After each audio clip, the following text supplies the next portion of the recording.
So I looked into what Invoking the Pause was about, and it was about going to a place of beauty for a pause, to consider the impact of climate change. I've been working on climate change since 1997, and I think the biggest challenge is that people don't really get viscerally how climate change is impacting them locally or personally. The people at the front of the march is the front lines of crisis, forefront of change.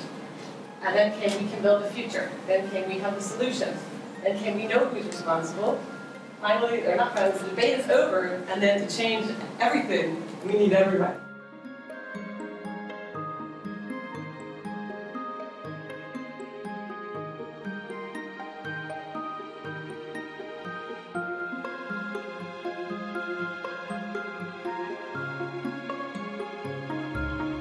It's interesting, you didn't have to prepare, you didn't have to do anything but come and be engaged.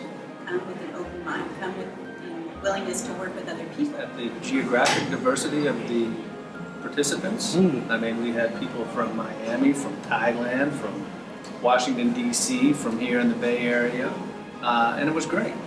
I can't think of very many other organizations that can bring that type of wide diversity of people again together to talk about these issues. A broad range of people working on great ideas, cool ideas, and just getting some of those vibes. There were artists, there were business people, there were just a lot of folks in the room that had a lot of different ideas and you could engage with.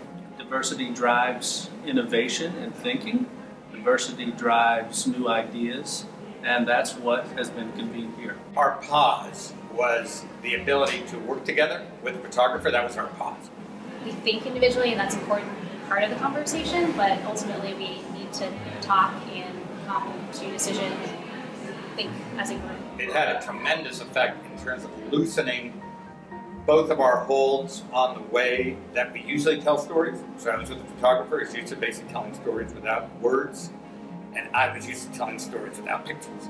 And so to work with somebody who's a visual storyteller was thrilling, because he would see things that I wouldn't see. Invoking the Pause allowed us to go in a real, genuine way and meet with all these neighborhoods and meet with all these community leaders that I've been communicating with via email for 8 months to show how genuine we were and to really walk the areas that will be flooded and ask them if they want to participate. And it made all the difference in this project. Our project was about fracking in California. What they wanted to map, what places of importance in their community should be demarcated, and it was different communities. Miami was really siloed and segregated. Different communities working together for the first time who never spoke together before or talked to each other before, who were united by this line, who were united by this flood zone. Humans are bad, you're messing up the planet, and that's like a shock. But if you could get a message that was more positive, more promotional, maybe that would put people in a mind frame where they'd be more open to learning, and have more memory and willingness to engage. Based on today, I can't wait to reconnect with some of the people that I met today and find ways to collaborate and work together on our shared issues. I have new instincts to try to actually get away from traditional investigative journalism to actually a much broader look into systems and how they work and try to analyze and reveal the underlying causes of why we're heading down the road that we're heading on. Let's go do this. What are our first steps? So first steps are start putting, getting all these ideas down on paper and saying, well, what's really going to work, and starting to move on it. What comes next is continuing to write about the economic challenges presented by climate change. It's not like it's going away. I'm not assuming it's just like one-shot thing and then moving on to writing about circuses, although that could be fun.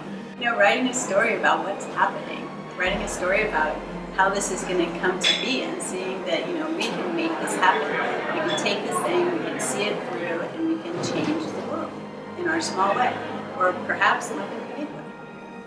I think the most obvious thing that changed for me today is the simple realization that we need to take time to take a pause and to think about our problems in society in a different way.